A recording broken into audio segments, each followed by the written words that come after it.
ẹ lè bẹ̀rẹ̀ sí ní donate nísinsìnyí sínú central account wa òun dẹ̀ lẹ́ ń wò lórí fọ́nrán donate to Yoruba central account today. Okay, wọ́n ti fi àwọn owó yẹn ẹ jẹ́ kí ẹ máa bá mi lọ lọ́kàn nínú ẹ̀mí bàbá mi, ẹ máa bá mi lọ́nú ẹ̀mí tí n bá ṣe nǹkan tí kò right ẹ jọ̀ọ́ ẹ tètè pè mí sí àkíyèsí nítorí àwọn tó wà nílé wọ́n ń wo screen báyìí wọ́n dẹ̀ ń rí website www.ysdm.org org yẹn mean organization org. So tẹ́ bá lọ sí link yẹn sìn bí mo bá ṣe ń bá yín sọ̀rọ̀ yìí ẹ máa débẹ̀ ẹ̀dẹ̀ tẹ́ bá scroll lọ sísàlẹ̀ ẹ máa rí screen tẹ́ ń wò lọ́wọ́lọ́wọ́ lórí fọ́nrán tí mò ń scroll lọ sókè tí mò ń scroll wá sísàlẹ̀ yìí ẹ máa rí. Then ó ti sọ pé now select preferred currency. Ó tún túmọ̀ sí pé kò sí currency but kọ́kọ́ ní ẹ̀ tí ì fi sísà a máa sọ yẹn lẹ́yìn ìgbà tí a bá ṣe tán. A ní láti implement cryptocurrency náà sí because àwọn ọ̀dọ́ wa coconut head ni wọ́n o coconut head ọgbọ́n tí ó wà lórí àwọn ọ̀dọ́ ṣe mọ̀ pé ọ̀nà tí omi gbà wọnú àgbọn kò sẹ́dá tó yé bí omi ṣe wà nínú coconut kò sí ẹ̀dá tó yé. So ọgbọ́n tí omi yẹn fi wọ inú coconut yẹn ó wà lórí àwọn ọ̀dọ́. So a ti wà more advanced ju ká máa sọ pé à ń lo credit card. Ẹ tún implement cryptocurrency náà sí kẹ́ fi payment gateway cryptocurrency because ó ní currency kan tó ń pè ní USDT òun ò kí ń lọ sókè òun ò kí ń wálẹ̀ iye tí n bá fi sí àkáǹtì yẹn òun lẹ máa bá ń bẹ̀ tí n bá fi $10 sí $10 yẹn ò lè wá sílẹ̀ rather ó tún máa lọ sókè ni ó tún máa tún jẹ́ benefit fún central account wa á tún lọ sókè ni kò lè já wálẹ̀ kò lè go beyond $10 tí èmi bá fi ní bá donate sí account yẹn. Now wọ́n ti sọ fún wa pé ká change currency US dollar lẹ́ ń wò lórí fọ́nrán sí. So gbogbo option owó tó wà ní gbogbo àgbáyé ìlú tèmi wà sí United Arab Emirates ni mo wà so ẹ̀dẹ̀ ti rí pé United Arab Emirates wà pound sterling euro gbogbo owó tẹ fẹ́ ní gbogbo àgbáyé òun ni wọ́n ti payment gateway wẹ́ ó perfect débi pé ẹ̀yin tẹ wà ní Sierra Leone ẹ̀yin gbogbo ọmọ Yorùbá tó wà Sierra Leone gbogbo àgbáyé worldwide ni.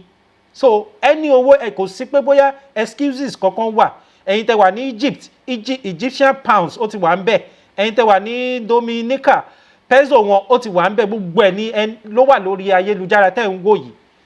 Now èmi á choose náírà tó bá jẹ́ pé náírà nítorí pé àwọn tó wà ń lé a gbọ́dọ̀ carry wọn more along dáadáa ẹ jẹ́ ká carry àwọn tó wà ń lé nítorí pé àwọn gangan àwọn ni wọ́n wà ní battleground. So àwọn dẹ̀ ló máa lè sọ pé okay mo ní 1,000 naira mo ní 500 ẹ jẹ́ kí n fi sí central account. Nǹkan tó tún wá dùn mọ́ mi nínú account yìí ni wípé lórí website yìí ni pé ẹ tún lè set ẹ̀ pé every month tó bá jẹ́ weekly lẹ́fẹ́ kí wọ́n máa kí payment gateway yẹn máa yọ owó láti inú account yìí ní ọ̀sẹ̀ẹ̀sẹ̀ bóyá 500 ni o bóyá 1,000 ni o bóyá 2,000 ni bí àpò yín bá ṣe ní agbára sí bẹ́ẹ̀ ni kẹ́ ṣe set ẹ̀ òun ló ń pè ní standing order ẹ máa fi account yín sí standing order láti máa fi owó sínú central account ilẹ̀ Yorùbá fún ìjàngbara ilẹ̀ Yorùbá ní ọ̀sẹ̀ẹ̀sẹ̀ àbí ní oṣooṣù ó depend lórí bí ẹ bá ṣe select ẹ̀ lórí website wọn www.ysdm.com. Now mo ti select naira account so naira account mi sì máa wá sọ pé okay ẹ̀yin ẹ má worry nípa bóyá dọ́là ni ẹ rí àbí pounds lẹ rí sign tẹ rí yìí equivalent to dọ́là ni wọ́n máa fi exchange owó yẹn ẹ ti already select pé náírà òun lẹ fẹ́ fi síbẹ̀ but ẹ bá wá sọ pé okay mo fẹ́ fi $25 síbẹ̀ so ẹsẹ̀kẹsẹ̀ ẹ rí báyìí $25 yẹn ẹ rí pé ó convert sí to 25 naira which ó wà too below. So nǹkan tí ẹ máa ní láti ṣe tó bá yẹ pé 2,000 naira ni ẹ fẹ́ fi síbẹ̀ or ká sọ pé ẹ jẹ́ ká fi 2,000 naira síbẹ̀ nísìn. Now ẹ ti rí pé ó ti calculate ẹ̀ dáadáa fún mi apart from pé ẹ select ẹ̀yin ẹ lè type ẹ lè copy ẹ jẹ́ kí n tún cancel again ẹ jẹ́ kí n switch padà sí dollar. Now mo ti switch padà sí dollar mo fẹ́ lo náírà fi sanwó sínú central account ilẹ̀ Yorùbá màá wá type ẹ̀ fúnra mi pé $2,000 ni mo fẹ́ fi síbẹ̀. Now tí bá fi $2,000 síbẹ̀, màá wá click lórí donate now, fi owó sí nísinsìnyí, òun nìkan tó mean fi owó síbẹ̀ nísinsìnyí, òun ni donate now yẹn. Now tí ẹ bá click lórí donate yẹn, ó máa ẹ kò ní sùúrù bí 2 to 3 seconds, ó máa gbé yín lọ sí another page tí ẹ ti máa bẹ̀rẹ̀ processing bí ẹ ṣe máa fi owó sí account yẹn. Now mo ti scroll wá sílẹ̀, ẹ̀yin tẹ́ bá ń lo phone, tó bá ti gbé yín wá sí page yìí, ẹ kàn make sure pé ẹ scroll wá sísàlẹ̀, ẹ fà lọ sísàlẹ̀, tẹ́ bá ti fà lọ sísàlẹ̀ àbí kẹ́ fà sókè, any which way. Now reason for donation, ìdí pàtàkì, ìdí pàtó tí a fẹ́ fi owó sínú central account kó lè yé yín dáadáa, ìdí pàtó gangan, ìdí tẹ́mi fẹ́ fi owó sí central account yẹn sì máa fi wọ̀nyí, òun ni eléyìí. A ní security fund, a ní welfare, a dẹ̀ ní big rally fund, a ní agriculture fund, economic development fund, then Yoruba central account fund. Now ètò ààbò ó ṣe kókó, ó ṣe pàtàkì fún èmi.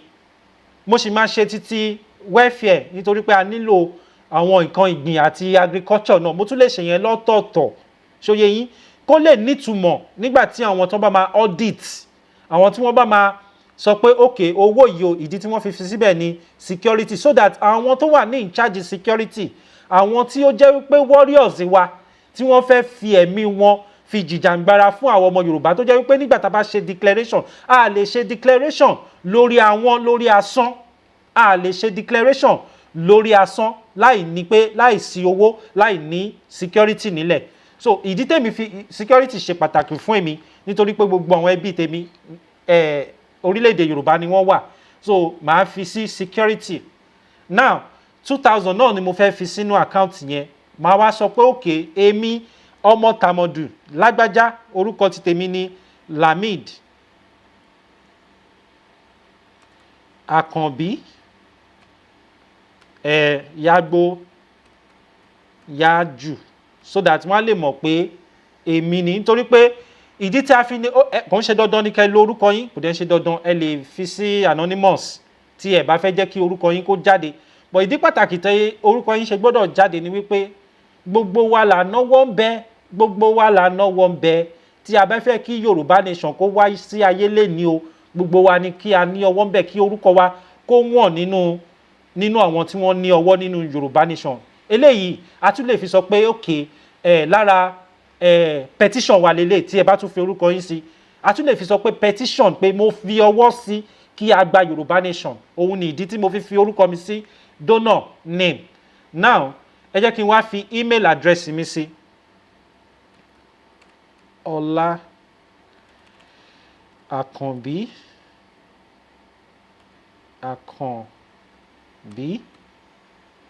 Yagbo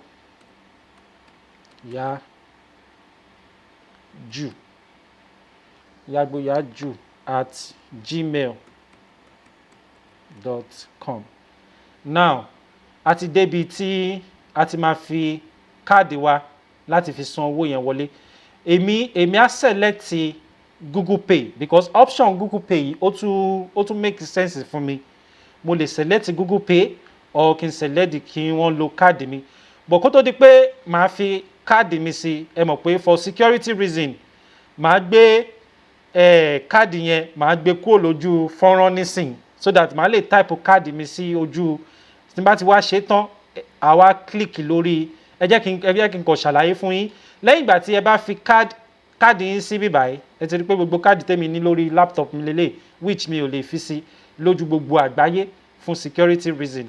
Now tẹ́ bá ti type orúkọ, card number yín sí bíbáyìí, I think it's about 14 digits, 1 2 3 4 5 6 7 8 9 10 12 13 14 15 16 digits tó wà lórí káàdì yín ìyẹn, bóyá master card ni o, visa card yẹn ti ní báyìí, visa, master, express àti discover card ẹ lè lò. Now ní expiration, that's ọjọ́ tí káàdì yín máa expire, ẹ gbọ́dọ̀ fi date yẹn sí báyìí kó lè verify pé yeah, then security code yín ó wà lẹ́yìn which is called CVC or ní ọ̀dọ̀ wọn ẹlòmíì wọ́n kọ CVV. Now tẹ́ bá ti wá type ẹ̀ sí tẹ́ ti sọ pé okay Emirates ni ẹ fẹ́ lò, Nàìjíríà lèmi máa lò, orílẹ̀-èdè Nàìjíríà òun ni káàdì tí mo fẹ́ lò lórí fún donation yìí. Nàìjíríà àìtí ní orílẹ̀-èdè Yorùbá, very soon ẹ máa tó máa rí Yorùbá nation nínú payment gateway ní gbogbo àgbáyé, káàkiri gbogbo àgbáyé nígbà tá a bá ti gbòmìnira nínú ọdún yìí ní lágbára Elédùmarè. Lẹ́yìn tẹ́ bá ti ṣe gbogbo léyìí, nǹkan tẹ́ kàn need láti ṣe ni ẹ kàn click lórí donate. Tẹ́ bá ti click lórí donate ó máa process lẹ́sẹ̀kẹsẹ̀, but máa gbé screen yẹn kúrò, máa ṣe lójú yín, ẹ wá rí result ẹ lẹ́yìn ìgbà tí bá ti ṣe tán lórí fọ́nrán tí mo fi ń wọ̀nyí. Èmi ò ní fẹ́ kí wọ́n rí káàdì ti tèmi for security reason, kó má lọ di lọ́la, kó má lọ ṣe kíni, kó má lọ vanish nínú àkáǹtì mi. Ẹ ṣé gan, a máa pé gan ni a kì í pé gan. Ẹ ṣé gan bàbá mi. So ẹ jẹ́ kí n sáré fi sí nísìnyí, mo ti gbé kúrò lójú fọ́nrán. Ẹ̀yin tí ẹ̀ ń expect pé kí n type ẹ má fọkàn sí, I'm a 90 expert, so mo mọ nǹkan tí mò ń ṣe. Now mo ti fi káàdì mi sí lọ́wọ́lọ́wọ́ báyìí. Mo ti fi expiring date, mo ti ń type ẹ̀ lọ́wọ́, ẹ ṣáà wà pẹ̀lú wa. Very. Ṣé kí n sọ̀rọ̀ nípa. Yes, ẹ lè sọ̀rọ̀ sir. GoFundMe. Go ahead. Àwọn kan sọ̀rọ̀ nípa GoFundMe pé why ta ṣe GoFundMe, and also kí ni relationship GoFundMe pẹ̀lú central account. GoFundMe is another platform láti gba owó. Reason ni pé ní the website only minimum amount tí yẹn lè donate. Bẹ́ẹ̀. But with GoFundMe kò ní any minimum, yẹn lè say any amount. Okay. Any amount. But at the end of the day, gbogbo ẹ̀ pátápátá account kan náà ni gbogbo ẹ̀ lọ. Account kan náà ló lọ. Okay. Exactly. So ẹnìkan rò pé GoFundMe yẹn another account pátápátá ni. No, it's just a platform. Ẹ jẹ́ kí n tún kí yín lẹ́yìn fún nǹkan tẹ́ sọ. Ṣé ti rí tí èèyàn bá ní account tó jẹ́ business account, bóyá current ni or whatever, gbogbo payment gateway tí ó wà lórílẹ̀-èdè gbogbo àgbáyé tí ẹ bá ti lè install ẹ̀ sí application àbí anything tí ẹ fẹ́ lò lórí ayélujára yìí, ẹ lè link gbogbo account gbogbo payment gateway yẹn sí account ẹyọ kan. Òun nìkan tí wọ́n ń sọ fún yín pé àti GoFundMe o, àti Zelle ni o, àti tí wọ́n ń ṣe lórí website YSDM ni o, àti tẹ́ máa san ní direct ẹ̀yìn, àti tẹ́ máa ṣe ní wire ni o, gbogbo ẹ̀ inú account ẹyọ kan ni ó ń lọ. So àwọn tí wọ́n dẹ̀ wà ní in charge àwọn ni wọ́n ti sọ yẹn pé account ẹyọ kan náà ni, kò ń ṣe pé bóyá account méjì, kò sí any other person than YSDM, àwọn ló wà ní in charge ẹ̀. So ètò tó dẹ̀ as in security tó péye ó wà lórí account yẹn. Ẹni tó bá initiate gbígba owó jáde kọ́ ló máa ṣe approval.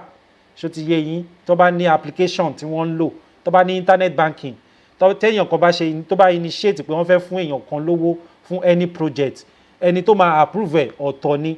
So bí àwọn application yẹn bó ṣe ń ṣiṣẹ́ nìyẹn. So bí banking ṣiṣẹ́. So now mo ti fi another card sí, so mo dẹ̀ ti fi CVC mi sí.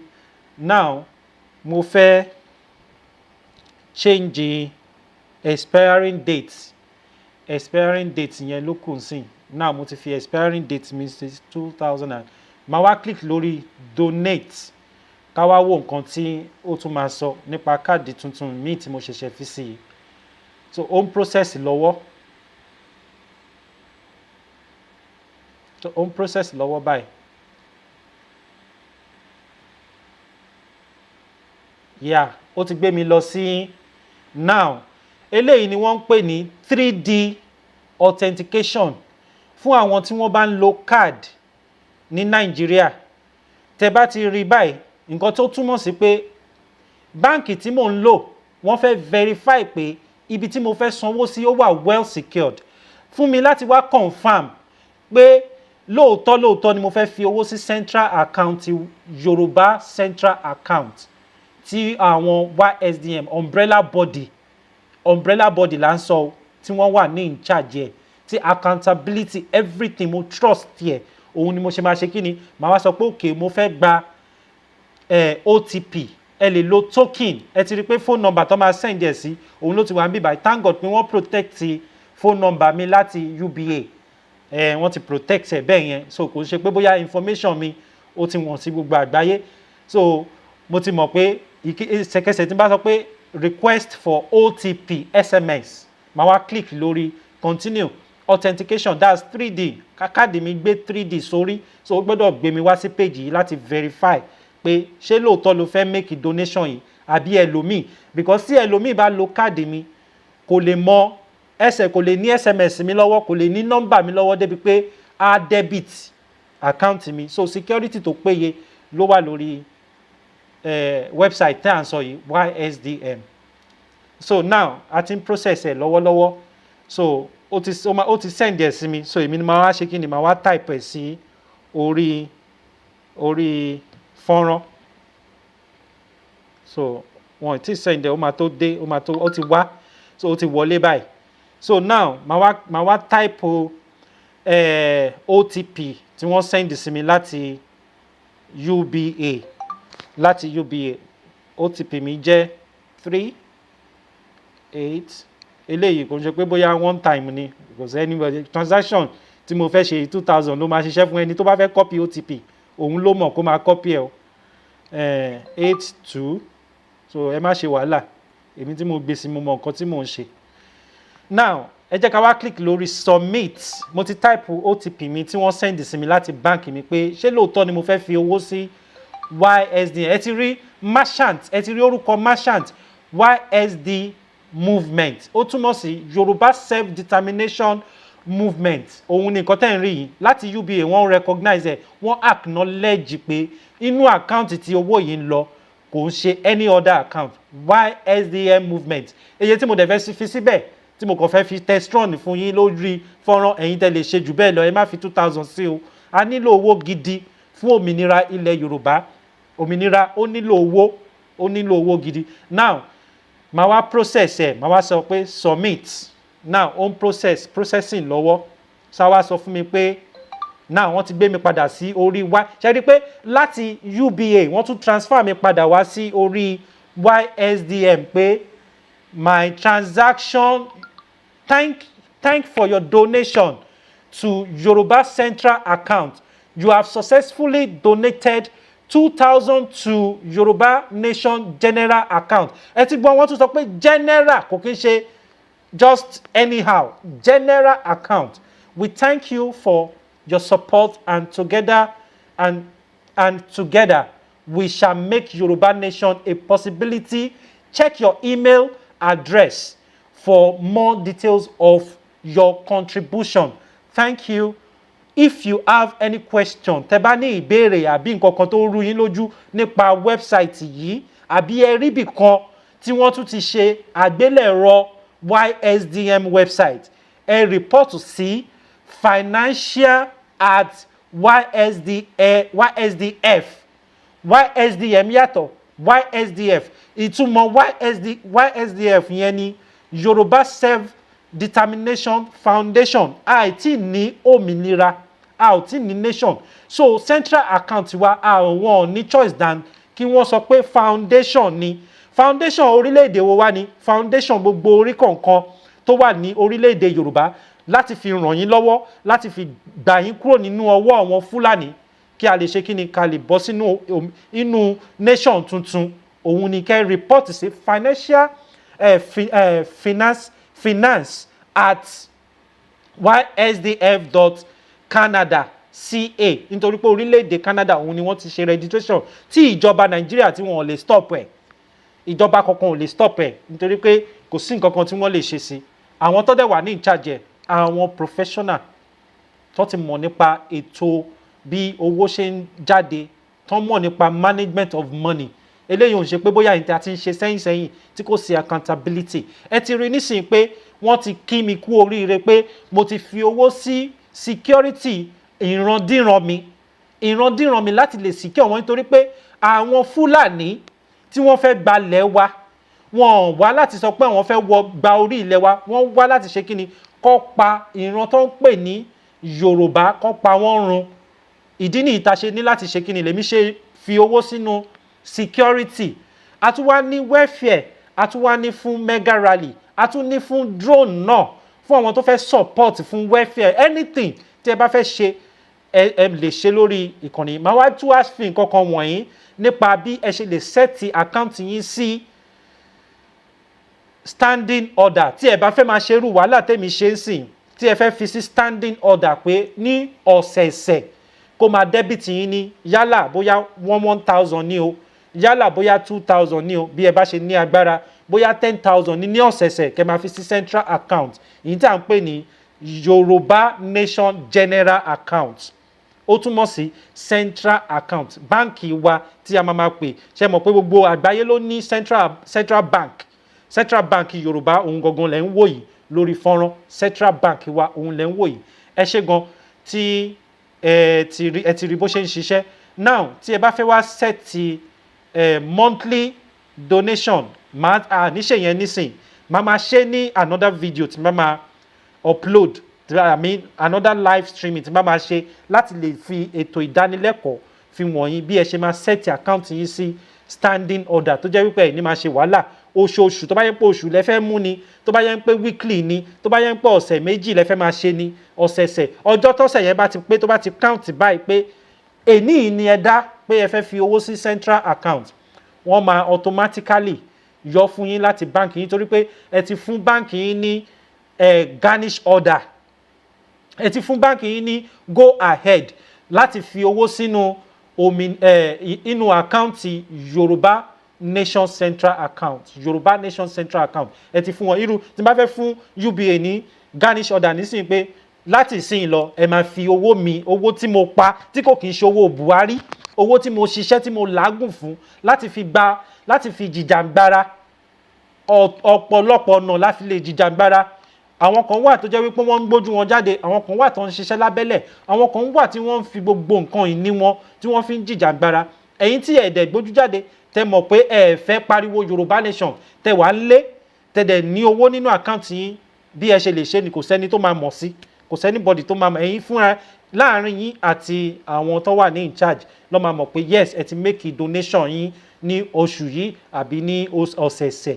Ẹ jẹ́ ká tètè ṣe kí ni, ìjáfara ó léwu, ìjáfara ó léwu, central account wa ó nílò owó gidi gan. Òmìnira òun ṣe nǹkan tá máa fẹnu máa fi pọ́n, kò kí ń ṣe bus stop la fẹ́ gbà, kò kí ń ṣe páàkì tí MC Olúọmọ tí ó ń control ní Òṣòdì òun la fẹ́ gbà. À ń sọ̀rọ̀ nípa a nation la fẹ́ gbà, odindi nation òun la fẹ́ gbà, kò kí ń ṣe state, kò kí ń ṣe Ìbàdàn state, kò kí ń ṣe Ọ̀yọ́ state, kò kí ń ṣe Ọ̀ṣun state, a whole nation of Yorùbá la fẹ́ gbà.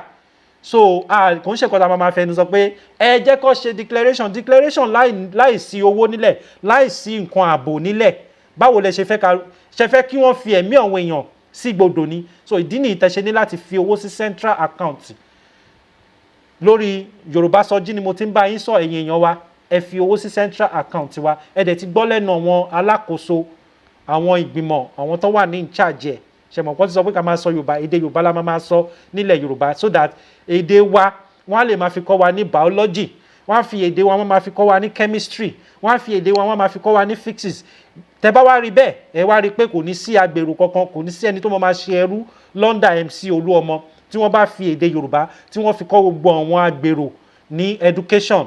Wọ́n máa ní ọgbọ́n ìmọ̀ àtòye. Nǹkan tí China fi ń jẹ lọ lénìí nìyẹn, nǹkan tí India fi ń jẹ lọ nìyẹn, nǹkan tí America kan fi ń jẹ lọ, èdè wọn òun làwa wá ń sọ, la fi ń kọ́ ọmọ wa ní èdè. Wọ́n dẹ̀ sọ pé a ò gbọ́ payá lórílẹ̀‐èdè Yorùbá, àwọn ò gbọ́ payá o, èdè Yorùbá la máa fi ní president wọn máa fi bá gbogbo ọmọ Yorùbá sọ̀rọ̀.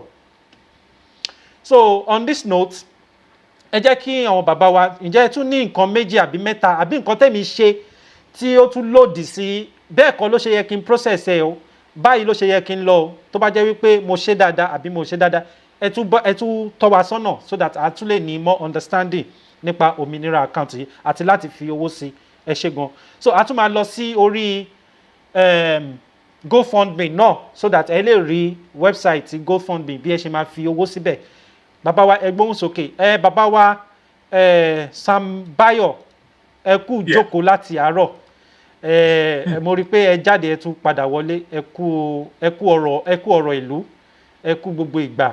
A ò ní fi ẹ̀yin méjèèjì tẹ́ wá sórí ètò wa yìí tí à ń rí yín tí à ń yọ̀ tínú wa ń dùn, a ò ní fi yín ṣe àwátì ní agbára Ọlọ́run nígbà tá a bá máa gba Yorùbá Nation. Mo máa meet Dr. Oyè Abíoyè, màá meet wọn báyìí, màá dì mọ́ wọn, màá sun ẹkún ayọ̀, màá sun sí yín lára lágbára Ọlọ́run ní orúkọ Jésù. Màá sun ẹkún ayọ̀, màá sun sí ara bàbá mi Sam Báyọ̀, màá sun ẹkún ayọ̀, màá sun sí yín lára pé we made it, we make it, yes we can do it. Ẹ jẹ́ ká bẹ̀rẹ̀ sí ní fi owó sínú, ẹ fún àwọn ọ̀dọ́, most especially àwọn ọ̀dọ́ wa tí wọn ò tí ọpọlọ wọn ò tí là pé wọ́n Nàìjíríà ò ṣiṣẹ́, wọ́n Nàìjíríà tí wọ́n pa yín ní toll gate, wọ́n Nàìjíríà tí wọ́n ń kidnap àwọn èèyàn, tí wọ́n ń gba ransom, tí wọ́n ò lè lọ sínú desert tí àwọn Fúlàní wà láti pa wọ́n rẹ́, láti sì kí àwọn èèyàn wa. Ẹ bá wa sọ̀rọ̀ nípa kí wọ́n lè sọjí, nítorí orí Yorùbá sọjí la wà yìí. Ẹ jẹ́ kí gbogbo ọmọ Yorùbá kó ṣe kí ni, kó sọjí, ẹ sọjí ayé yín.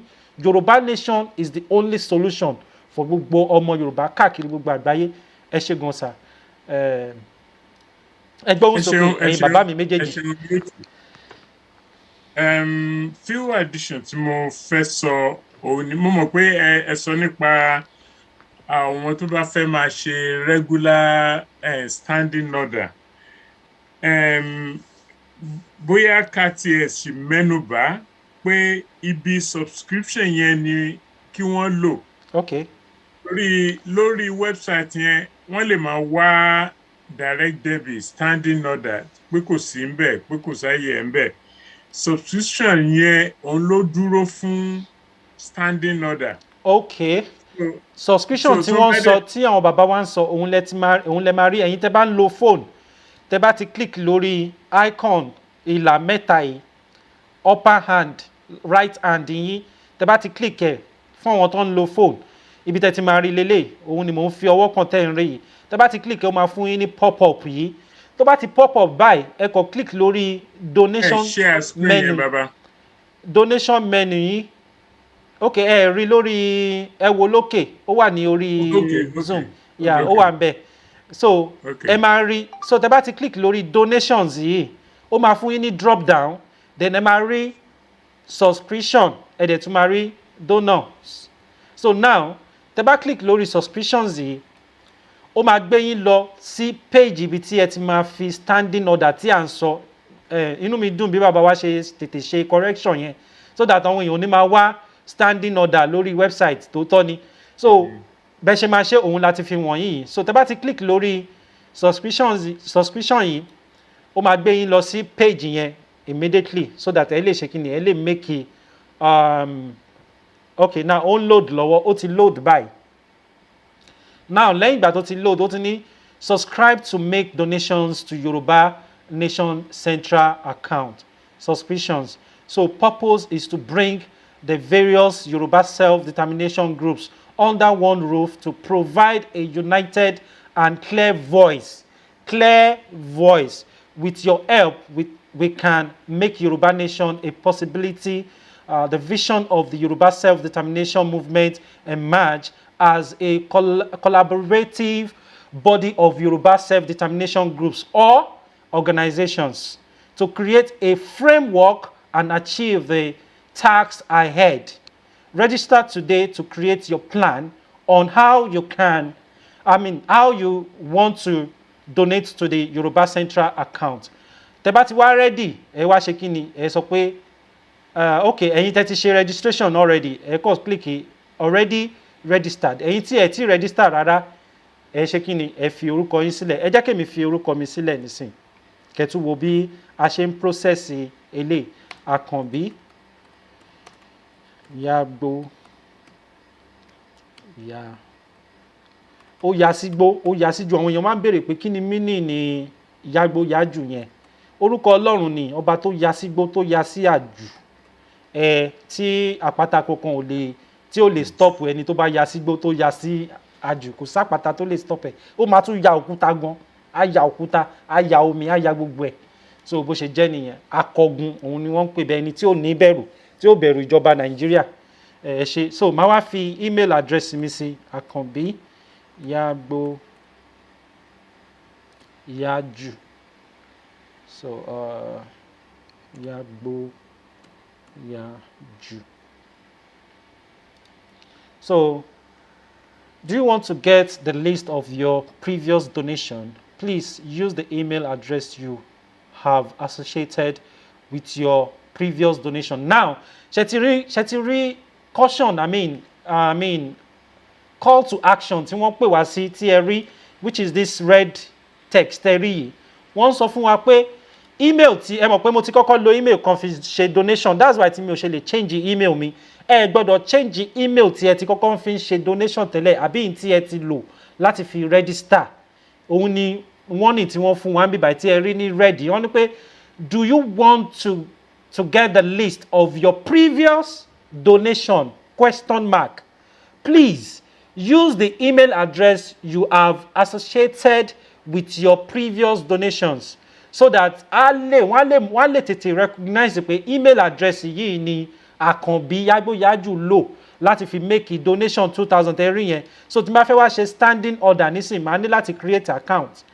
So now mo ń create account mi lọ́wọ́lọ́wọ́ fún gbogbo ẹ̀yin ọ̀dọ́ tí ẹ fẹ́ ṣe standing order account. Ẹ click lórí icon ìlà mẹ́ta tẹ́rí ní upper right hand yín. Tẹ́ bá ti rí pop up ẹ click lórí donation ó máa fún yín ní drop down, then ẹ máa click lórí subscriptions. So òun ni mo ti ṣe yìí tí mo fi bára mi ní orí page tí ẹ ti ń rí mi yìí. Now mo ti ṣe yẹn. Now ẹ wá sọ wá ní agree to terms of service and privacy policy. So ẹ click agreement yìí kẹ́ check ẹ tí ẹ bá check ẹ kò ní accept yín wọlé. So the next thing tẹ́ máa ṣe ni register. So lẹ́yìn ìgbà tẹ́ bá ti ṣe registration yín ó máa sọ fún ó sọ fún mi sí pé kí mi save password mi so that mo nílé ní ìpè ní níjà nígbà tí màá register. Ṣé ti ní pé ó ti ní hi Lamid Àkànbí Yágbóyájù ó ti welcome mi. Ó túmọ̀ sí pé mo ti ní personal account mi lórí YSDM website. Ó túmọ̀ sí pé kò sí nǹkan kan tí wọ́n bá fẹ́ ṣe wọ́n máa mention orúkọ mi wọ́n dẹ̀ máa mọ̀ pé tí wọ́n bá fẹ́ message Yágbóyájù email address tí mo ti lò yẹn òun ló máa fi contact mi. So ẹ ti rí bẹ́ẹ̀ yẹn pé ó ti sọ pé hi Lamid Àkànbí Yágbóyájù. So ó túmọ̀ sí pé I'm well verified. Ó ti sọ pé email verification verify your email address. Ẹ máa ní láti lọ sínú email address yín tí ẹ fi ṣe registration yẹn láti activate email yín. So èmi máa activate email mi later, but eléyìí ti túmọ̀ sí pé nísìnyí mo lè bẹ̀rẹ̀ sí ní create standing order. Ẹ jẹ́ kí n activate account mi látòrí phone. Mi ò ní lè ṣí email mi lórí fọ́nrán bẹ́ẹ̀ ṣe ń wò ó sìn. Ẹ jẹ́ kí n ṣí ní orí other device tó wà lọ́wọ́ mi kí n sáré verify account mi so that ẹ lè rí i pé wọ́n wá tún ṣàlàyé fún wa. Ó ṣeé ṣe tó bá jẹ́ ìgbà àkọ́kọ́ yín tí ẹ máa kọ́kọ́ ṣe registration tí máa ń sọ fún gbogbo ẹ̀yin èèyàn pé tí ẹ bá ṣe any registration lórí website tẹ́ bá máa verify account yín ẹ lè lọ sí is either kó wà nínú inbox yín or kó lọ sí spam message or junk. Ẹ̀yin tẹ́ bá ń lo Yahoo junk mail yín ló máa lọ. So ẹ lè lọ wò tí ẹ bá rí nínú inbox ẹ lọ check spam lórí Google lórí Gmail tó bá jẹ́ Gmail lẹ́ ń lò ẹ check spam folder yín. Tó bá jẹ́ Yahoo mail lẹ́ ń lò ẹ check junk mail. Nǹkan náà ni spam àti junk orúkọ nǹkan náà ló ń jẹ́ wọ́n kọ́ change word yẹn ni. Ẹ lọ check àmì wàá mọ orúkọ tí fẹ́ pè ní Yorùbá. Ẹ lọ check spam message yìí. Àwọn ọmọ Yorùbá kọ́ sọ ìtumọ̀ spam àti junky nítorí junky lèmi mọ̀. Ẹ ṣé gan. So màá verify email mi nísìn lórí phone mi Àkànbí Yágbóyájù.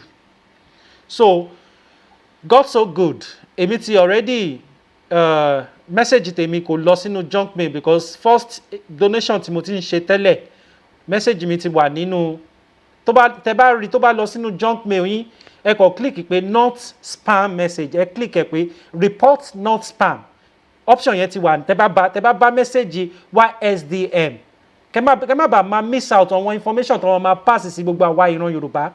Ẹ click ẹ sọ fún Google ẹ sọ fún Gmail pé this particular message tí ẹ tẹ lọ sọ sínú junk mail mi yìí kò yẹ kó wà nínú junk mail mi. Ìran mi ni wọ́n send mi ní message. So tó bẹ́ẹ̀ láti máa lọ fi sínú junk, so kò kí ń ṣe junk message.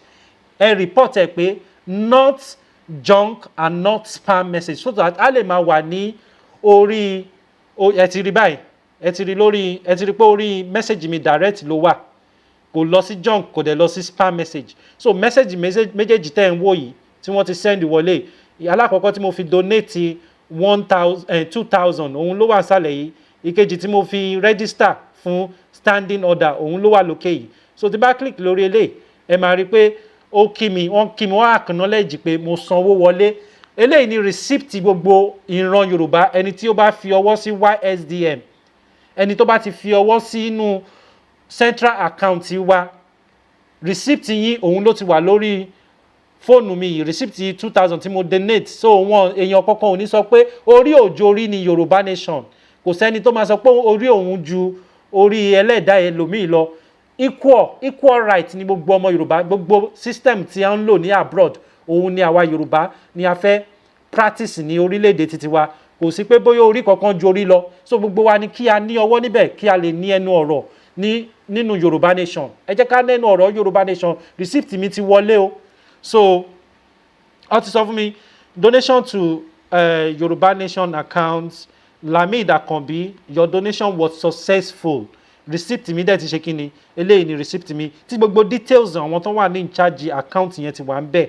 For donation enquiries contact this phone number. Phone number yẹn náà wà lórí website wa, ìyẹn ysdm.org, ó wà ń bẹ̀. So ẹ má dágunlá rárá, ẹ má dágunlá, ẹ má gbọ́ nǹkan tí àwọn ọ̀tá, àwọn tó jẹ́ wípé wọ́n wà nínú Yorùbá Nàìjíríà tí wọ́n fẹ́ máa disturb central account wa yìí, tí wọ́n fẹ́ kí central account wa kó grow. Wọ́n mọ mí ní nǹkan tá à ń pè ní central account o. Eléyìí ò kì í ṣe group account, kò kì í ṣe personal account títí tèmi tí máa sọ pé ẹ̀yin tẹ́ jẹ́ group member mi ẹ lọ fi owó sínú ẹ̀. This is central account fún Yorùbá nation. Now mo fẹ́ verify email address mi, kí n wá ṣe kí ni, kí n wá create standing order deposit sínú YSDM Yorùbá central account. So ó ń verify mi lọ́wọ́lọ́wọ́ báyìí, ẹ ti ń rí. So ó ti ń sọ fún mi pé ó ti ń roll lọ, mo ti click lórí link tó sọ pé kí n fi verify. So ó ti sọ fún mi nísìnyí pé log into YSDM account, log into your YSDM account now. So mo ti ṣe verification. So nǹkan tí mo dẹ̀ máa ṣe ń sìn ni kí n log in. So ẹ jẹ́ kí n refresh page yìí so that ẹ lè rí pé wọ́n ti gbé mi wọlé. So màá sign out, ẹ jẹ́ n sign out kúrò nínú account yẹn kí n wá log in again. So mo ti click lórí YSDM account login, ṣe ti rí bẹ́ẹ̀ yẹn, YSDM account login òun ló wà lórí òkè pátápátá. So ibi tẹ́ ti máa click ẹ̀rí láti login sínú account yín fún gbogbo owó tẹ́ ti donate fún sínú central account, gbogbo ẹ̀lẹ́ máa rí. Ṣe ti rí transparency òun lè mi ò fẹ́ fi wọ̀nyí sí láìpẹ́. Now mo ti type email address mi, mo dẹ̀ fẹ́ login sínú YSDM. Now mo ti login, so máa gbé mi sí orí ó sì ń sọ pé kí n verify. Mo ti verify already. So okay, mo ti verify, so mo ní láti kó ní page yẹn so that màá lè lọ create. So nísìnyí ó ti gbé mi sí profile account mi, ó túmọ̀ sí pé mo ti verify account mi. Now tí bá click lórí account planning, now all donation plan òun lè ó sì ń sọ pé okay, bóyá mo máa ní láti clean captcha. Maybe another captcha. Mo ní láti clean ní captcha mi. So but lórí fóònù mi ó ti sọ fún mi pé mo ti successfully login, but lórí ẹ jẹ́ kí n clean ní captcha, mi kó lè clear so that màá lè refresh page yẹn. So láti clean ní captcha fún ẹ̀yin ọmọ Yorùbá, tẹ́ bá fẹ́ clean captcha yín lórí browser yín, ẹ lọ sí settings, kẹ́ click lórí privacy and security. So tẹ́ bá ti click lórí privacy and security, you go to clear browser data. Now tẹ́ bá ti click lórí clear data, kẹ́ má bàa click àwọn history browsing yín, ẹ uncheck eléyìí náà, cookies yín ẹ uncheck ẹ, because àwọn data tí ó wà vital òun ni ẹ máa clear tẹ́ bá check yẹn. But láti clear captcha yín, so eléyìí ni kẹ́ click the last one which ẹ ti rí pé 319 MB ni ó ti catch, so mo need láti clear so that a lè catch another new data wọlé, so màá clear nísìn. So ọ̀pọ̀lọpọ̀ èèyàn lè máa complain wípé mo ti register, mo ti ṣe gbá, mo ti ṣàwo, mi ò ráyè login láti lè rí details bí mo ṣe ń contribute owó sínú central account. Individually ẹ̀yin fún ara yín máa rí gbogbo ó dàbí statement of account ni, ẹ máa rí gbogbo bẹ́ẹ̀ ṣe ń sanwó wọlé list there. So tí nǹkan kan bá ṣẹlẹ̀ ní ọjọ́ ọ̀la, nǹkan tí ẹ̀yin náà máa fi wọ̀n ní ọjọ́ ọ̀la nìyí. So transparency wà nínú nǹkan tí wọ́n ṣe. Ẹ kúkú mọ̀ mí pé as an IT expert, tó bá jẹ́ pé nǹkan tí kò tó, tí kò yẹ ká, màá ti sọ pé ẹ wo security kìíní kò tó, ẹ lọ túnṣe, ẹ lọ ṣe gbá, ẹ lọ ṣàwo.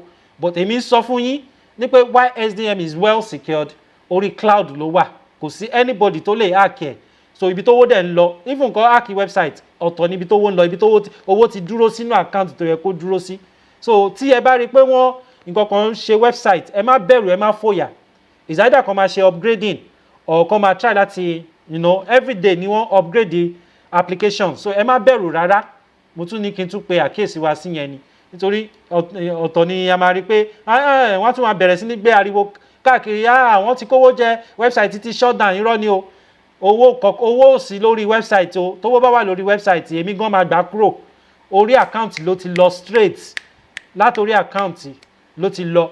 So bí mi ṣe san wọlé yẹn, ó ti lọ, kó ti kó lórí website, kò sí ń bẹ̀ rárá mọ́. So ẹ má dẹ fọkàn yín balẹ̀, tẹ́ni tí ń bá ṣe website, ó máa padà ṣiṣẹ́. Details yín dẹ̀ wà well secured. So ẹ jẹ́ kí n padà sí YSDM website .org, ysdm.org. Now, so nísìnyí ó ti gbé mi wọlé, so ẹ jẹ́ kí n create a subscription. Now ẹ ti rí báyìí, mo ti clear captcha mi, ó ti gbé mi sí our aims and objective. Ẹ ka gbogbo instruction tí wọ́n kọ síbẹ̀, mi ò ní, ẹ má jẹ́ kí n gbà yín lásìkò jù. So my donation subscription, check out all your subscription to Yoruba Nation Central account. Kò kí ń ṣe to Baba Banji Akintoye, kò kí ń ṣe to Chief Sunday Igboho, kò kí ń ṣe to Baba wa Sam Bello, kò kí ń ṣe to Baba wa Dr. Oye. Wọ́n sọ pé to Yoruba Nation Central account. Ẹ jẹ́ kí ó máa yé yín. Eléyìí ò ń ṣe to Yagboyaju account, Central account. Now, ẹ ka gbogbo àwọn instruction, create a donation plan. So now, mo fẹ́ create a donation plan. Okay, for example, ẹ jẹ́ kí n padà sẹ́yìn. Mo fẹ́ wo owó tí mo donate léni lórí account tí mo fi login yìí. So only no subscription, create a new donation. Now tí ẹ bá ti create a new donation, ẹ ti lè máa rí gbogbo transaction tí ẹ create on standing order. So mo fẹ́ create a plan nísìn. So tí n bá create a plan yìí, mo gbọ́dọ̀ make sure pé owó tí mo fẹ́ promise láti máa fi sí central account ní ọ̀sẹ̀ẹ̀sẹ̀, tó bá jẹ́ lóṣooṣù ni, ẹ make sure pé ẹ jẹ́ kí oṣù yẹn, kí owó tí ẹ promise tí ẹ ti fi sí standing order kó wà nínú account yẹn, so that á lè easy fún payment gateway yẹn láti process ẹ easily. So subscribe only if you want to subscribe to multiple donation plans. You cannot combine currency or on your account. Use one currency for all your subscriptions. So now, ó ti fún mi ní instructions, so màá kọ́ create account náà ni. So now, plan name àti description. Okay. Then, okay, plan name.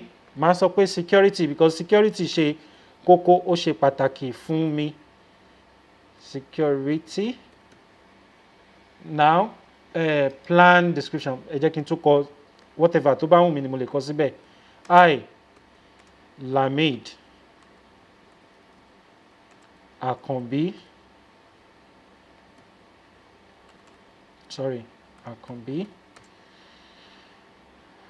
created this plan to YSDM YNCA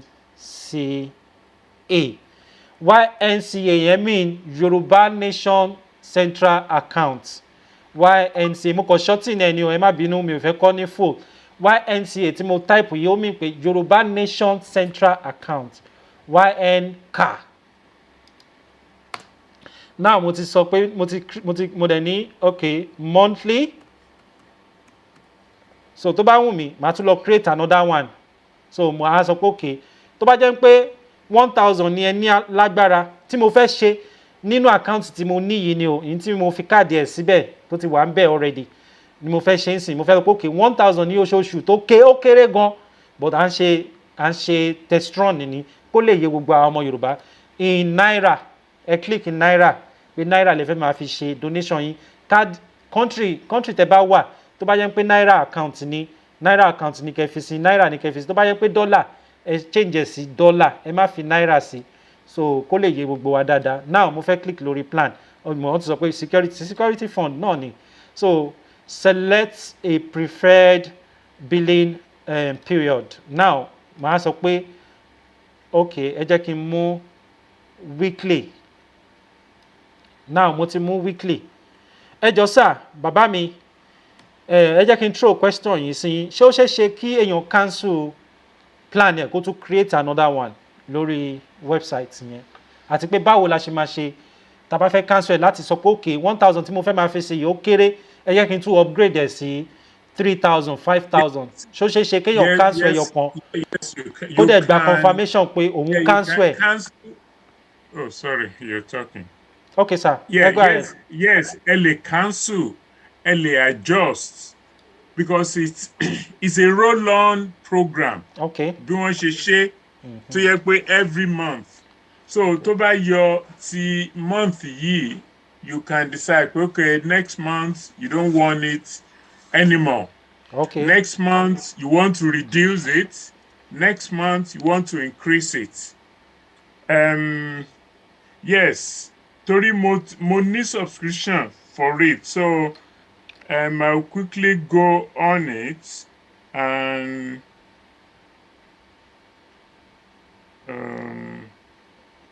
màá ní láti ṣẹ̀ṣẹ̀ login phone mi mo ń lò so.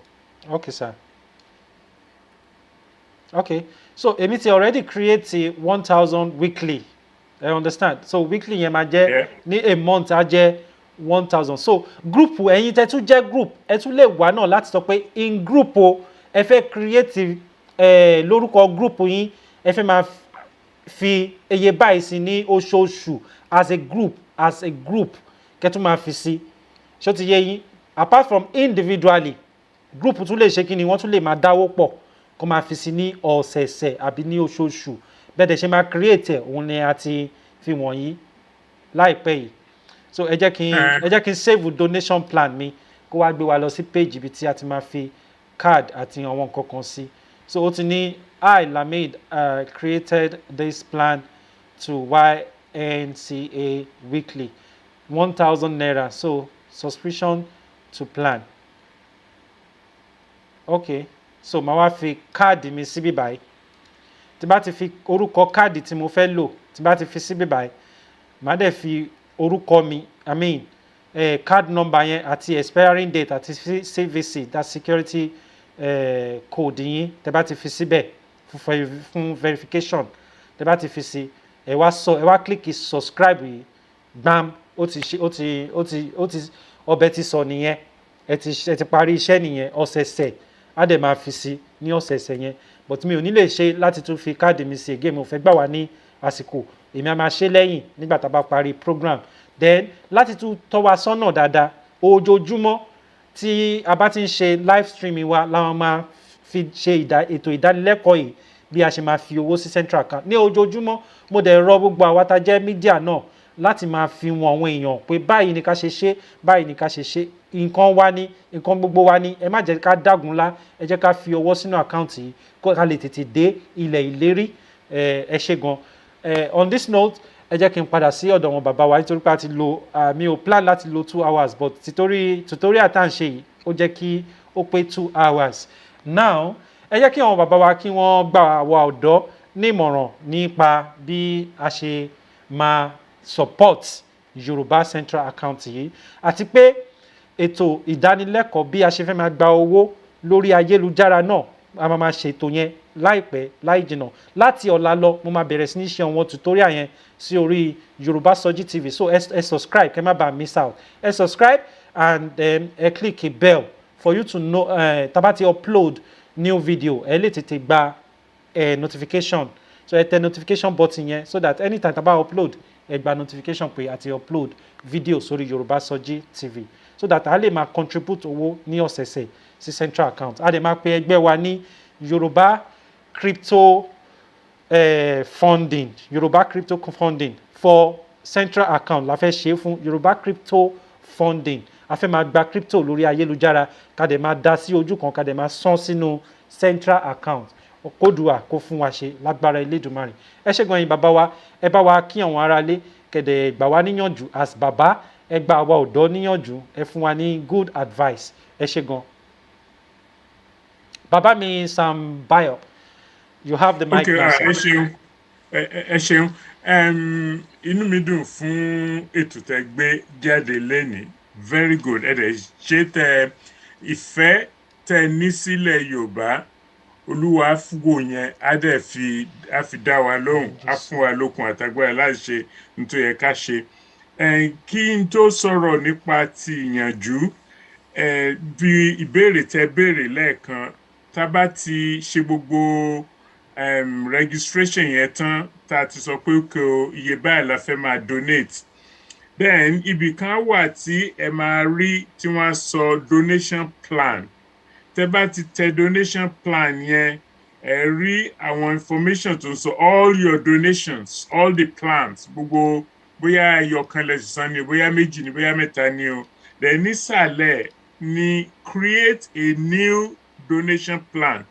so create a new donation plan yẹn ibẹ̀ lèyàn ti ṣe any adjustment bóyá èèyàn fẹ́ increase ni o bóyá èèyàn fẹ́ gbé lọ sókè ni o bóyá èèyàn fẹ́ gbé sísàlẹ̀ ni o tàbí èèyàn tẹ̀ fẹ́ cancel ẹ̀ pátápátá gbogbo option yẹn ló wà ńbẹ̀ tó bá jẹ́ pé fún ìdí kan àbí ìdí èyí ni èèyàn ní challenge then èèyàn ò ní lè owó yẹn ò ní lè jáde mọ́ ẹ lè cancel ẹ̀ then nípa ti ìyànjú ẹ ṣeun ìyànjú fẹ́ gbà wọ ọ̀dọ́ ṣe rí the younger you are the more beneficial Yorùbá nation is irú àwa tá a wà in our 60s yìí kò dàbí bóyá bí bàbá Abíóyè tó sì jẹ́ pé ọ̀dọ́ làwọn àbí even Lamidi bóyá you're 30 something so no, the more you over 40 sir 30k Olúwa ṣe you look good o yes sir you look good sir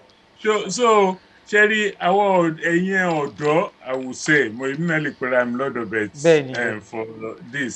ẹ̀yin náà ẹ wá darapọ̀ kájọ máa gba cryptocurrency o. Very very much. Sherry, number is very important. Ẹ jọ̀ọ́ nǹkan méjì mo fẹ́ kó ń kálukú ní lọ́kàn láti fi owó sílẹ̀ àti láti recruit. Through me èmi fẹ́ kí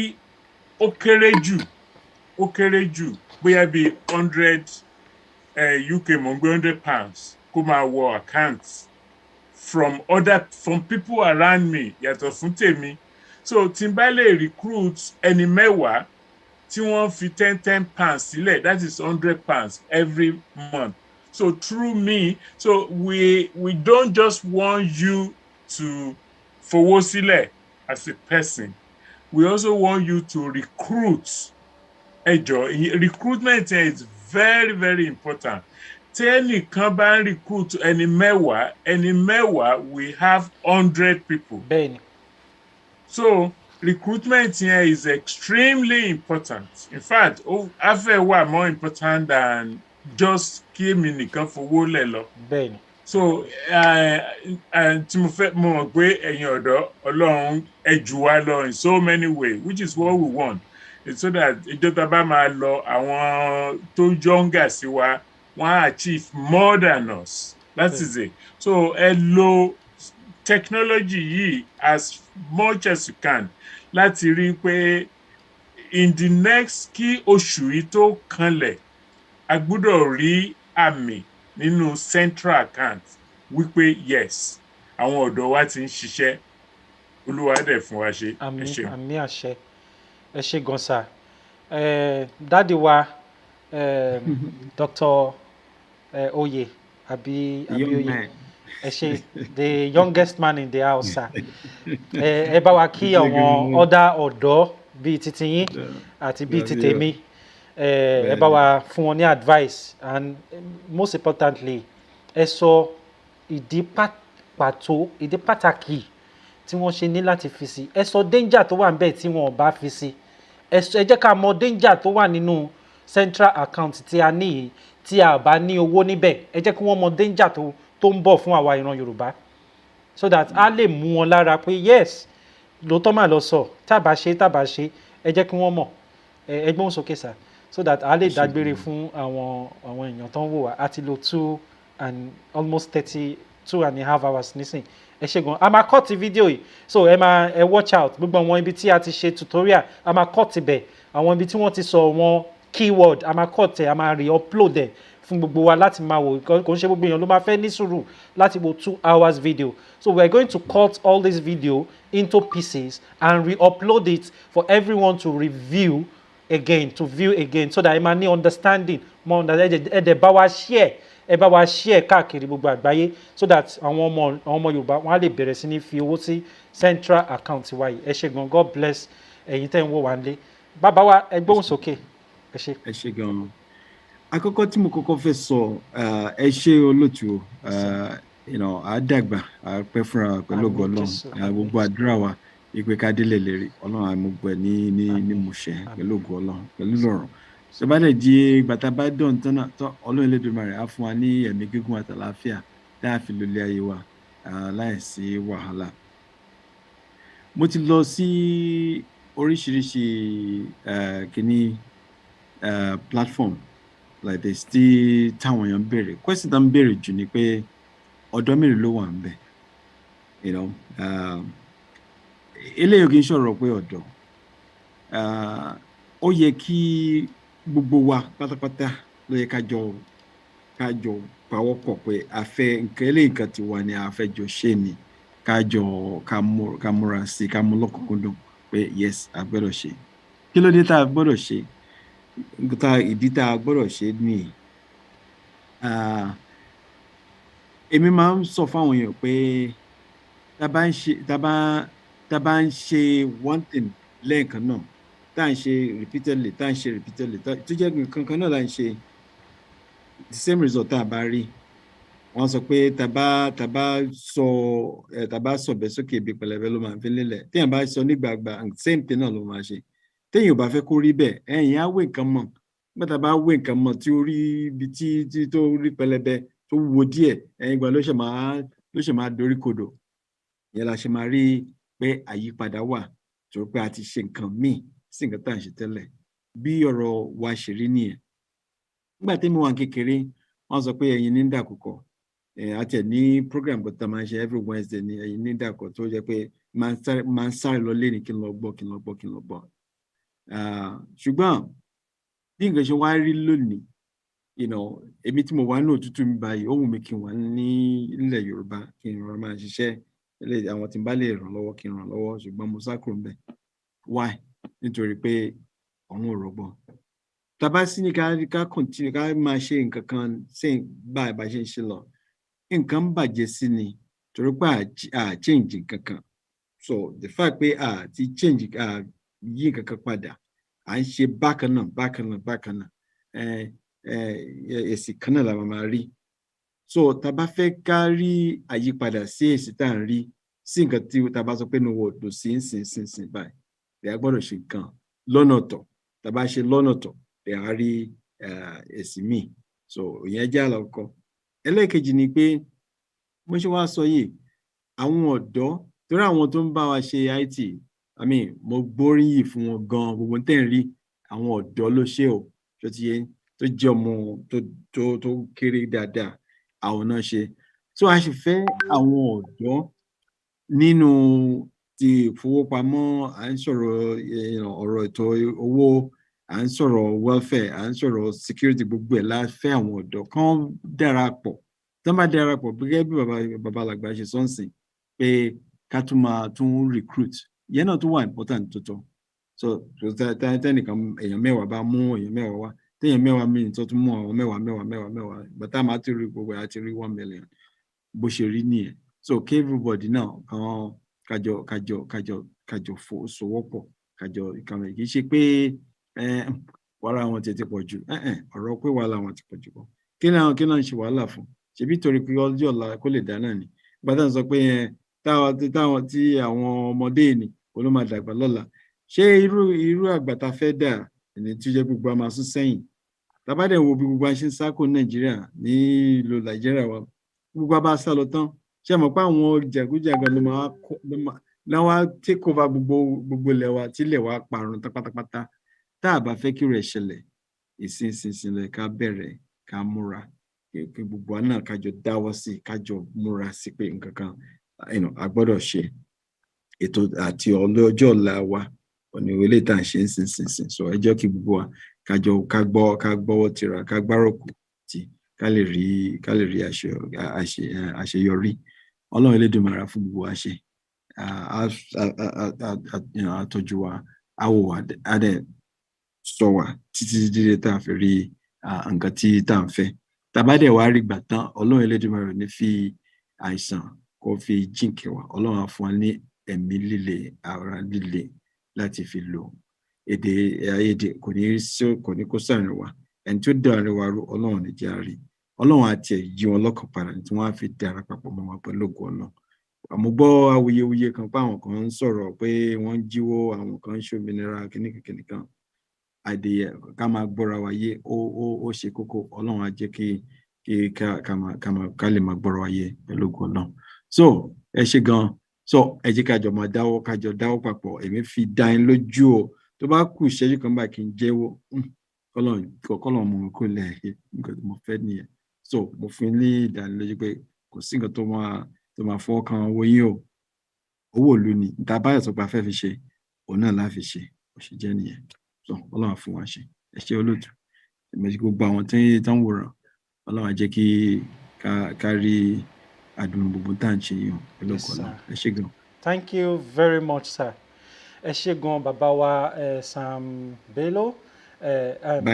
Sam Bayo, bàbá wa Dr. Oye, tí gbogbo wa mọ̀ bí ẹni mọ̀ owó, bí ẹni mọ̀ Canada dollars. Ẹ ṣé gan tí ẹ fi gbogbo ẹ̀mí yín tí ẹ fi sí ọ̀rọ̀ àkáǹtì wa yìí, tí ẹ fi gbogbo nǹkan tẹ́ ń ṣe sílẹ̀, tẹ́ ń gbọ́rọ̀ Yorùbá, because kò easy o láti gbé kinní ìsórí, kò easy. Iṣẹ́ lẹ ṣe gan iṣẹ́. Mo dẹ̀ fẹ́ kó yé gbogbo ọmọ Yorùbá pé ǹjẹ́ jẹ́ mọ̀ pé for them to come up with this account, tí gbogbo nǹkan tí wọ́n ṣe àti tí àwọn ọ̀dọ́ tí wọ́n ṣe, tí wọ́n develop website, it took us a long time. Àìmọye account tí wọ́n ti gbé sílẹ̀ tí wọ́n máa cancel, àìmọye account tí wọ́n máa gbé sílẹ̀ tí gbogbo wọn máa tún forí korí pé no, ẹ jẹ́ ká cancel eléyìí, we are not using this, because wọn ò fẹ́ ṣe nǹkan tó máa fail. A fẹ́ nǹkan tó tún máa fail débi pé a máa tún máa bẹ̀rẹ̀ sí ní sọ̀rọ̀ òdì sí ara àwọn bàbá yìí, a ní máa sọ̀rọ̀ òdì sí wọn mọ́. Ìdí nìyí tó ṣe take time wọn, tí wọ́n dẹ̀ ṣe fi àyè lẹ̀ fún àwọn ọ̀dà irú Máyégún tó create account tó ń gbowó, tí wọ́n dẹ̀ pé Máyégún sí àkíyèsí pé okay o, a ti ní central account wa o, mú wálẹ̀ so that a lè máa gba owó sí central account tó máa jẹ́ cancel, tó máa jẹ́ nǹkan tí tán máa lè mọ̀ sọ pé okay, ibi tó wó lọ lélẹ̀, tí accountability máa wà, tí ò ní jẹ́ pé orí èèyàn kan, orí kan ò lè máa gba owó fún gbogbo Yorùbá nation, kò possible.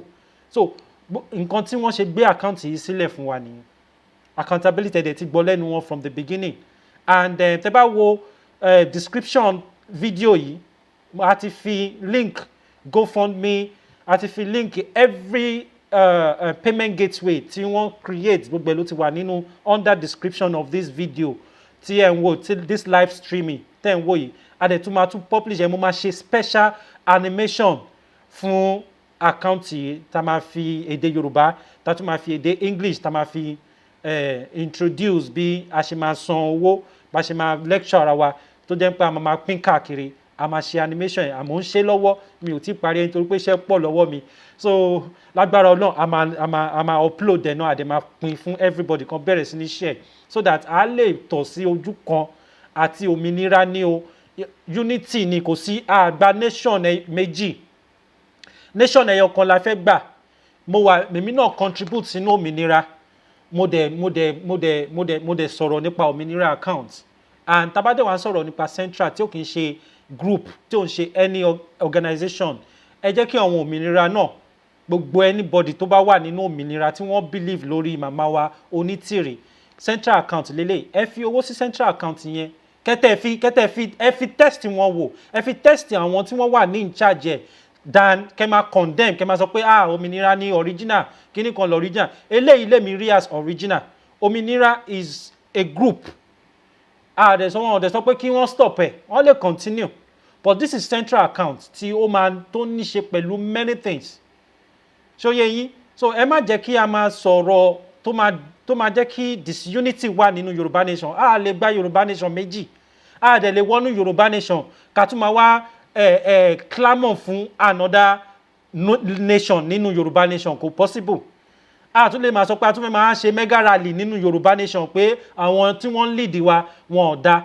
so àti wọ́n ti structure lẹ́ ń rí yìí structure bí ilẹ̀ Yorùbá ṣe máa dá òun lẹ́ ti rí yìí ẹ̀yin ọ̀dọ́ so ẹ jẹ́ ká support òmìnira account central account ẹ mọ̀ pé mo máa ń sọ̀rọ̀ òmìnira náà so central account yìí òun ni kókó òun ló ṣe pàtàkì nísìn nítorí òun ló máa gbà wá sílẹ̀ òun dẹ̀ ló máa jẹ́ ká tètè délẹ̀ ìlérí ẹ ṣé gan yín bàbá wa a tún máa rí yín lọ́jọ́ mi lágbára Ọlọ́run a ní fi ń ṣe àwátì nígbà tá a bá gba Yorùbá nation bí mo ṣe sọ mo máa sunkún ẹ ayọ̀ máa sún sí yín lára lágbára Ọlọ́run tí omi ojú mi báyìí á jábọ́ sí ara yín tẹ́yìn náà máa fìlẹ̀ pé ẹkún ayọ̀ ni àwa ọmọ Yorùbá là ń sun sí yín lára nítorí pé kí ni nǹkan tẹ́ ń wá òkè òkun tẹ́ wà yìí kò ń ṣe pé bóyá ẹ̀ ń tọrọ jẹ àbẹ́ ń tọrọ mu kò ń ṣe pé bóyá ìyà ń jẹ yín so ẹ mọ nǹkan tí ó tọ́ fún ògo adúláwọ̀ fún àwọn ọmọ Yorùbá ẹ mọ ìyà tí à ń jẹ ẹ̀mẹ́ta ọ̀tọ̀ọ̀tọ̀ ni wọ́n ṣá èmi yìí lórí mo witness ẹ̀ I'm a testimony to Fulani attack but torí pé Ọlọ́run ti sọ pé àwa tí a máa jìjàngbara fún orílẹ̀-èdè Yorùbá ó máa gbé wa sí ipò kan a máa sá fún ẹ̀mí wa láti wà ní òkè òkun òun ni gbogbo àwọn tẹ́ ń rí lókè òkun Ọlọ́run dídì plant wọn síbẹ̀ ni àtẹ̀yin tẹ́ wà lórí comment section náà ibikíbi tẹ́ bá wà Ọlọ́run dá ẹ̀mí yín sí kẹ́ lè rí ọjọ́ òní kẹ́ lè rí Yorùbá nation ni so ẹ má jẹ́ ká máa condemn ara wa ẹ má jẹ́ ká máa sọ̀rọ̀ òdì sí ara wa ẹ jẹ́ kí unity kó wà because tí disunity bá wà problem ni o so Oòduà gbé wa kò ní gbé ọ̀dàlẹ̀ ẹ jẹ́ kí àwọn bàbá wa kí n fi wọ́n lẹ̀ kọ́ lè lọ ṣe kí ni kọ́ lọ mutí kọ́ lè fi ara àwa ti wà ní òru lọ́dọ̀ wa mi ò mọ time tí àwọn sì wà lọ́sàn-án tí wọ́n sì àwọn sì ń bọ́bù lọ́wọ́ àwa sì wà lóru so ẹ jẹ́ kí ká mú ètò yìí wá sí ìparí so ẹ jẹ́ ká play orin àsíá wa a dẹ̀ fi àsìkò yìí náà a tún fi rọ gbogbo ẹ̀yin ọ̀dọ́ from ọ̀la phone number tí ẹ máa fi contact mi ní orí WhatsApp òun ni +971 52 52 61 52 61 442 lẹ́ẹ̀kan sí +971 52 52 61 442 ẹ kọ send the one mo máa add yín sínú group tí a ti fẹ́ máa ṣe ètò ìdánilẹ́kọ̀ọ́ bí a ṣe máa gba owó lórí ayélujára tó dẹ̀ tún máa benefit fún yín tẹ̀ tún máa benefit nínú ẹ̀ tẹ̀ máa gba owó sínú àpò yín so that nínú nǹkan tẹ́ bá pa tó bá jẹ́ $1 lè lè fi sílẹ̀ ẹ jẹ́ ká fi sílẹ̀ tá bá pé 2,000 that is $2,000 tá bá pé 3,000 nínú group yẹn that is $3,000 ní ọ̀sẹ̀ẹ̀sẹ̀ tí a máa fi sí central account so kọ́lọ́n kó fún wa ṣe so Oòduà gbé wa kò ní gbé ọ̀dàlẹ̀ our national anthem ẹ̀yin la máa rí àwa lẹ́ máa bá a ò ní wá yín tí ojú tẹ́ fi ń wò wá kò ní fọ́ etí tẹ́ fi ń gbọ́ wá kò ní di God bless Yorùbá nation God bless Yorùbá citizen ẹ ṣé gan ó dàbọ̀.